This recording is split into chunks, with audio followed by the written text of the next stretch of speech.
नमस्कार साथियों।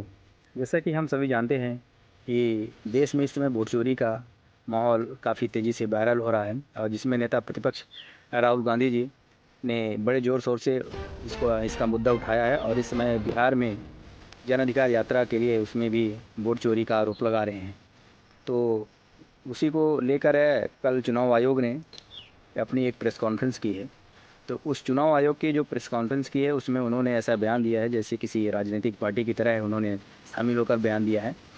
अरे राहुल गांधी जी विपक्ष के नेता हैं, उन्होंने यदि कुछ भी आवाज़ उठाई है तो चुनाव आयोग को सीरियसली लेना चाहिए, क्योंकि चुनाव आयोग एक संवैधानिक संस्था होती है और एलओपी लीडर ऑफ अपोजिशन जो होती है वो भी एक संवैधानिक संस्था है।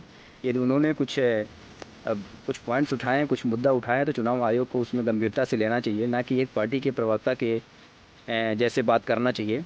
और उन्होंने चुनाव आयोग ने तो यहाँ तक कह दिया कि राहुल गांधी यदि इसको शपथ नहीं देते, हलफनामा नहीं देते हैं तो 7 दिन के अंदर उनके आरोप जो लगाए हुए हैं उनको उसको वो निराधार है या फिर वो देश से माफ़ी मांगे।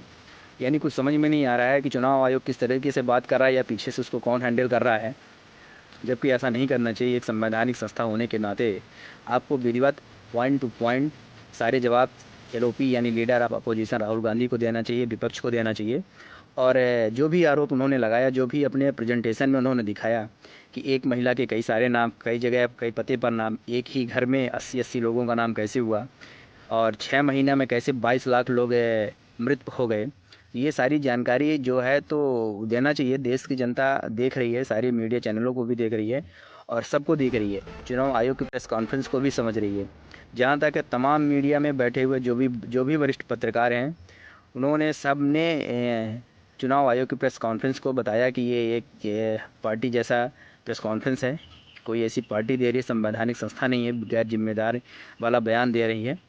तो हम सब जानते हैं कि ये एक वास्तव में सीरियसली मुद्दा है और वोट चोरी का, जैसा कि चुनाव आयोग करती आई है। चुनाव आयोग क्या करती है, किसी भी विधानसभा में, सारे विधानसभा में नहीं लेकिन जैसे कुछ पर्टिकुलर विधानसभा में जिसमें 20 से 25 विधानसभा में कुछ ऐसे कर देती है कि नए वोटर्स जोड़ देती है, नए वोटर्स हटा देती है फिर, क्योंकि ये सारा काम रहता है उसी का, चुनाव आयोग का, तो किसी को पता नहीं चल पाता था।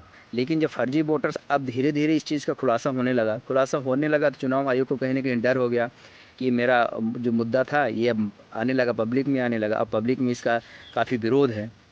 तो इसलिए ये सब देखते हुए उन्होंने एक प्रेस कॉन्फ्रेंस की है जिसमें वो खुद विपक्ष के नेता को आड़े हाथों लेते हुए उन्होंने कहा कि ऐसे बयान नहीं देना चाहिए और वोट चोरी ये गलत शब्द है, ऐसे आरोप नहीं लगाना चाहिए।